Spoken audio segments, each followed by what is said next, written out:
Hey guys, we are back with another discussion video for Dokkan. This is actually part 2 to a discussion video series, I guess mini-series I'm doing with Truth, talking about potential that Global has to catch up to the JP version. So part 1 will be in the description down below. Make sure to check that one out first, because we sort of give like a background on this topic, and we talk about, you know, what position Global is in right now in order to catch up. So we're actually fairly close here. And where we left off in that last part was sort of talking about like 2 months of unaccounted time that we have for Global in between. I think it was the download celebration and Golden Week, which will be the thank you celebration. So if we scroll down all the way to the Golden Week celebration, that's the Go Tanks and Boo. Yep. So my question is, like, for those 2 months after the download celebration are over, like what are we gonna get? Like, so between now and the download celebration, JP's obviously gonna have Tanabata, and then I would imagine at least one other celebration. Do you think Global's just gonna get that next celebration instantly? So, I mean, I guess we could just sort of take a look at what JP did last year, right? So, it's a little bit weird because the Tanabata celebration last year was just a repeat of basically of some stuff that Global already had with Tech Broly and then Gohan and Goten. Whereas this year, it's going to be probably, I think, maybe an LR Dokkan Fest exclusive. You know, just, I don't know, you mentioned Ultimate Gohan as a possibility. I think like Evolution Blue Vegeta is a possibility, you know, something like that. And then like a Legendary Summon banner as well. So this year, those are going to be like new stuff, something that Global does not have. Then JP had the Piccolo celebration at the very, very end of July, start of August. And then it moved into the download celebration, right?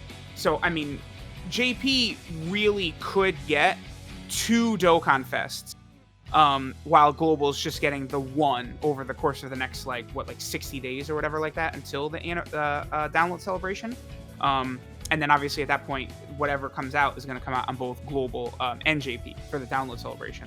And then typically, most of September is all download celebration stuff, right? Like, download celebration is massive because usually it's like almost like 2 weeks of August and then 90% of September or something like that. Like, I think like LR Goku and Frieza, like their release date is like September 14th, around there, right? Like, I'm actually gonna pull it up real quick, just to confirm. But like September usually is like very heavily download celebration. Yeah, actually September 14th is when they came out. So that leaves October, and then I think December and January, 3 months where if Global really wants to, if they really want to catch things up, they easily could just push forward very fast. And this is something, you know, we can talk more about in a second here, but they've done this before, where December, January time, while JP is moving kind of slow, they're like full force ahead, right? Yeah, and even that little portion of November, because like remember, the thank you celebration it lines up specifically with Thanksgiving, which is obviously in the latter half of November. So if Global really wanted to, they could push up a celebration to be like the beginning of November, and that would last 2 weeks, and then you'd have like a little bit of a lag time in between that and the thank you celebration. So they could even do that. I mean, any 2 week period, you could have a celebration there just to squeeze one in.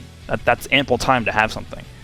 Well, okay, you know what's interesting is usually, right, the thank you celebration for Global, it's like a combination of Golden Week and Tanabata. Like, they take them both and make it. So, like, whatever this Tanabata unit is going to be, again, we'll just go with Ultimate Gohan, your idea. They could do, like, Go Tanks and Boo, like, at the start of November, and then that Ultimate Gohan could be, like, at the end of November. Like, both, because, again, they're combining Tanabata and Golden Week. Like, I think that is possible. Yeah, for sure. And so that typically lasts, I think, how long does the thank you celebration last? Until, like, I guess middle of December, maybe a little bit later, like almost to the end of the year. And then Global generally has a New Year's celebration. I think, well, I can't even, I'm like blanking on what it was this past year. Okay, so Gohan and Goten came out on Christmas. Was that the actual, like, ticketed as the thank you banner? The Gohan and Goten one? Yeah, it was them, and then it was, no, that was the Christmas banner, right? Yeah. But, Yeah, like, was that one actually called, like, the thank you banner? That's what I'm wondering. No, that was that was like called like the Christmas celebration or whatever, because that was the one with Gohan and Goten and both Super Saiyan 4s on them, right? Yep. That was the ticket banner. Yeah, that was the Christmas special banner or whatever, and then yeah, global. Okay, yeah, it was Kaioken Blue Goku that Global got. I can't believe I forgot that.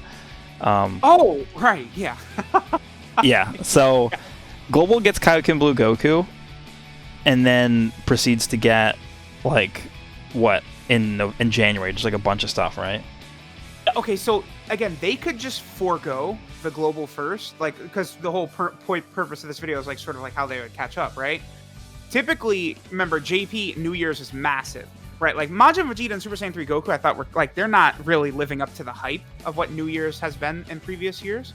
But whatever monster hype unit they do, they could just do Global and JP at the same time, like at the end of December, right there, and that would like satisfy Global's Christmas, right?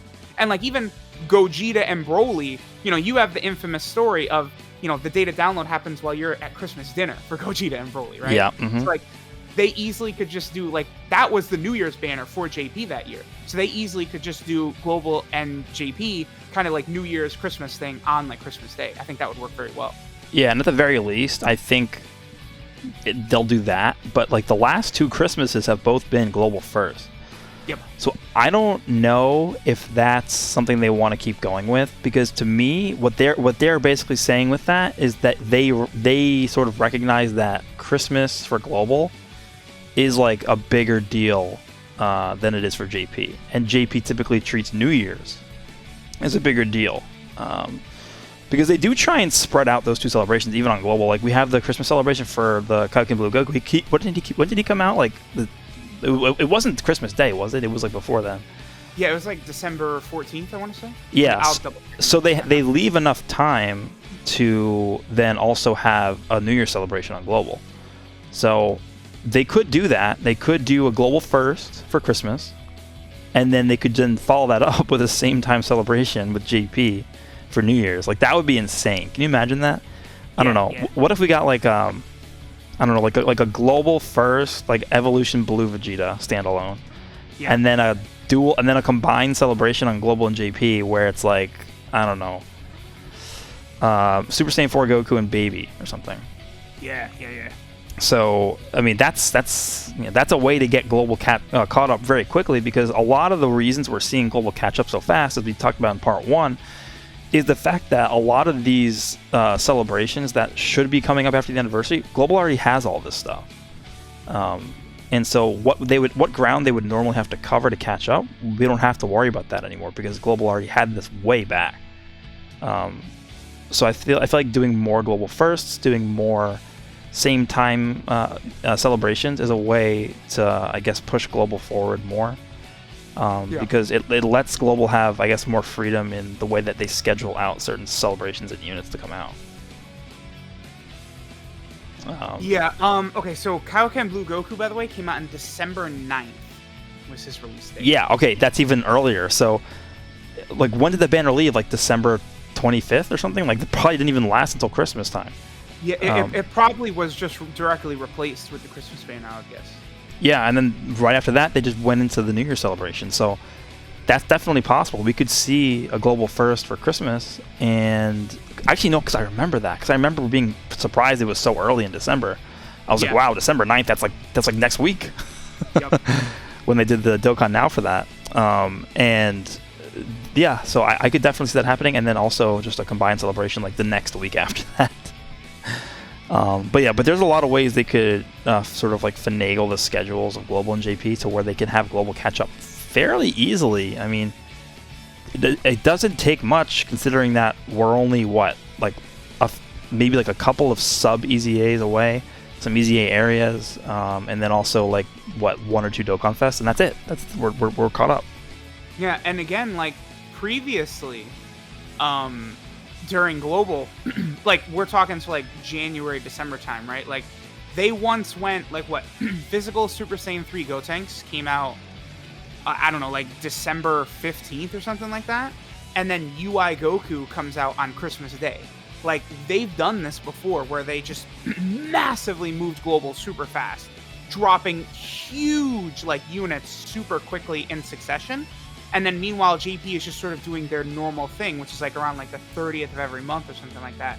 They would do a Dokkan Fest exclusive. So all it takes is at this point where Global has like, they're almost no EZAs behind, which they've never been, because like Global was going so slow when they first introduced EZAs, right? JP was too, but like by the time Global got Super Saiyan 3 Goku, that was when JP had started to move kind of quickly with the EZAs and stuff like that, right? So Global has just always been like many EZAs behind, but now that they did Global first EZAs, they're not anymore.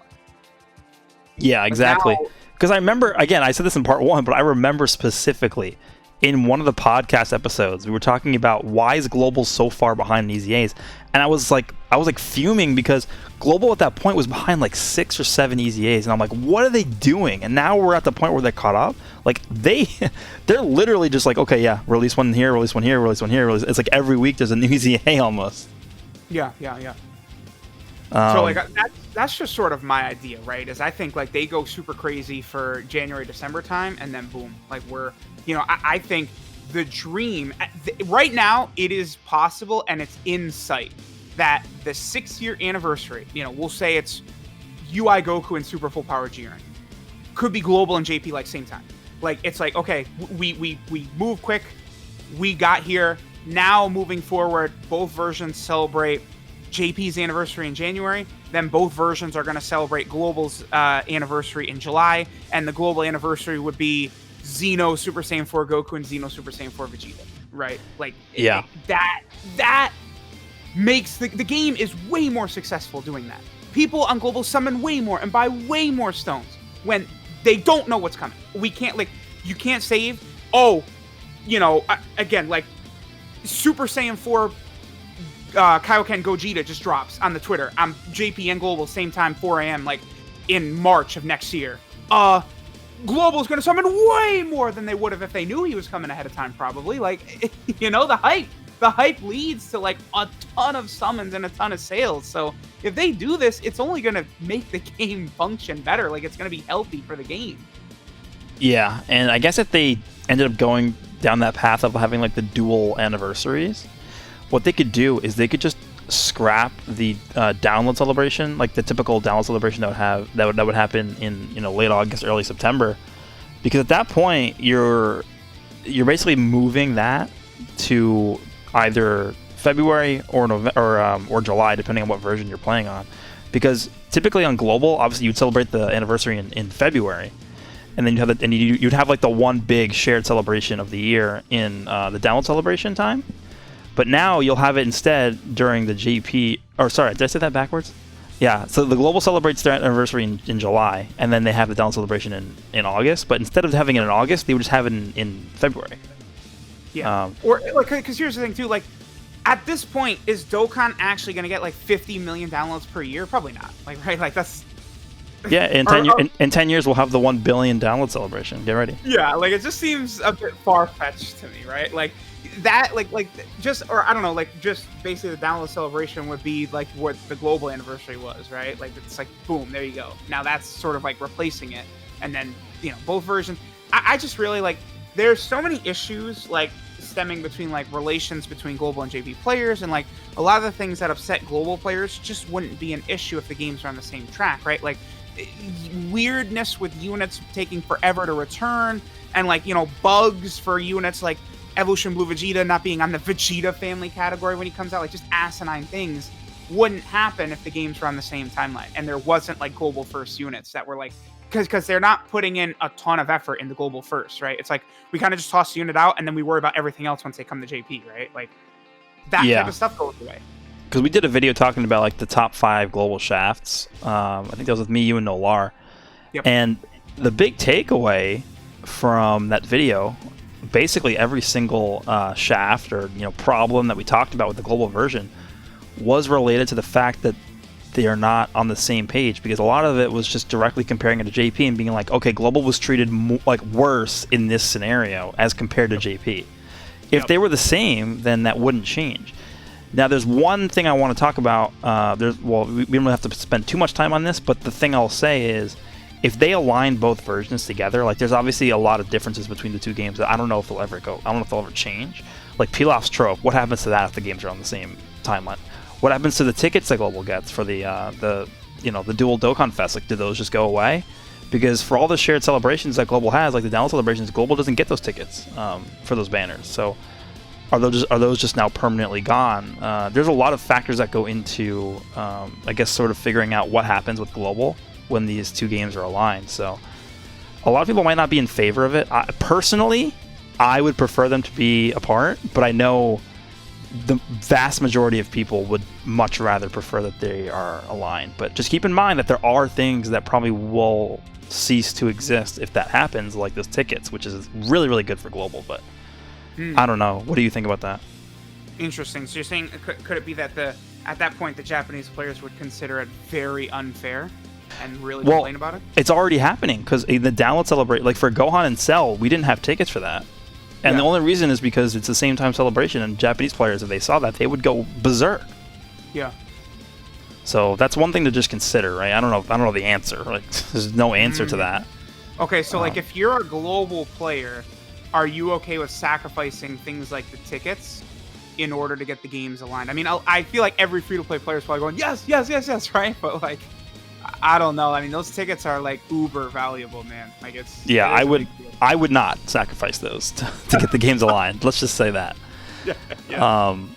But the only other thing I really want to discuss is, and this is sort of, I guess, segueing into the conclusion of the video, is we've talked about the fact that we've been at this point multiple times. Not to this degree. I think this is the closest the versions have ever been to each other, just speaking from the scheduling standpoint.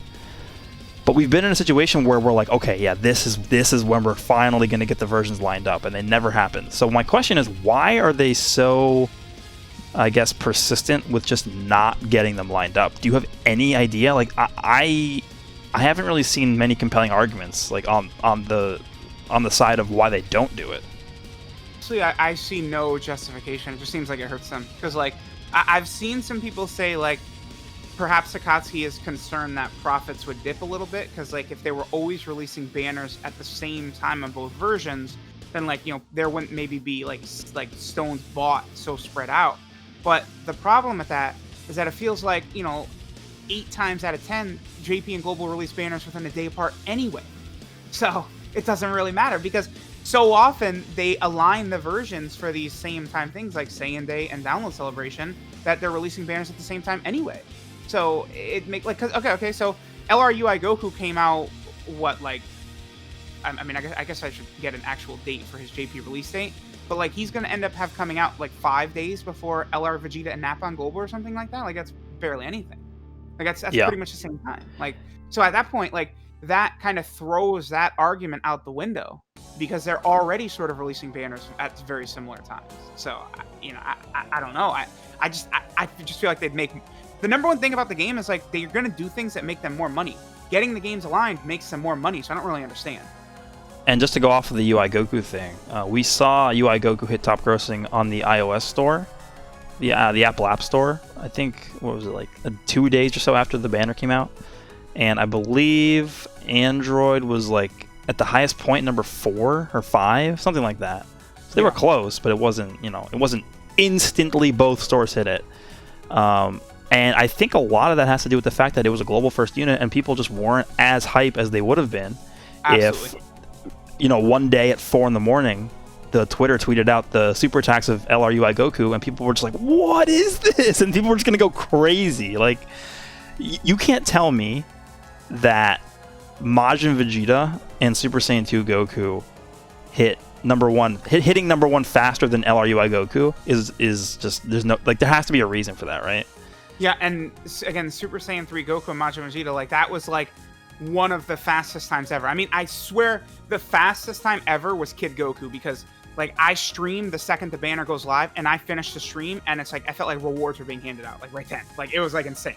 Like, Kid Goku was, like, the fastest ever. And then, like, Super Saiyan 3 Goku and Majin Vegeta were similar, and, like, those units were, like, not that hype. And, like, they're good, but they're not, like, that good, right? So... Dude, I saw on that Twitter post for Kid Goku, I saw a ton of Japanese players saying this should have been the anniversary. That's how hype it was. Over the Super Saiyan 4s.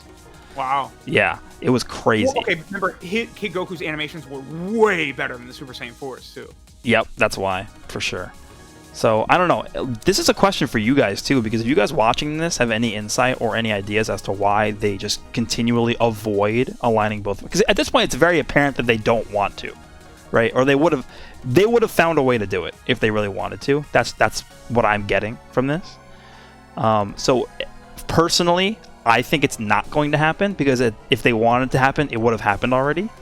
I don't know if it. I don't know. Maybe you have a different idea, but if any of you guys have any ideas as to why they haven't done it yet, please let us know, because I can't think of a single reason why they wouldn't do it. That's just me.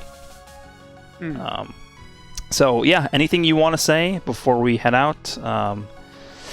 Again, I don't know why they don't do this at this point. It's been almost 5.25 years since the game released, and they haven't done it yet. I don't know why. Yeah, it doesn't make sense. They need to. I think they need to get it caught up. Like let's do it. Let's just get it done. It's just gonna help the game in the long run. So.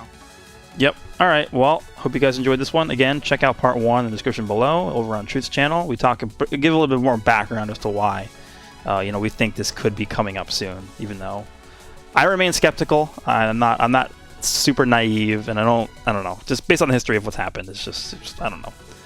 Yeah, anyway, probably not gonna happen. Yeah. All right. I'll see you guys all in the next one. Have a good one.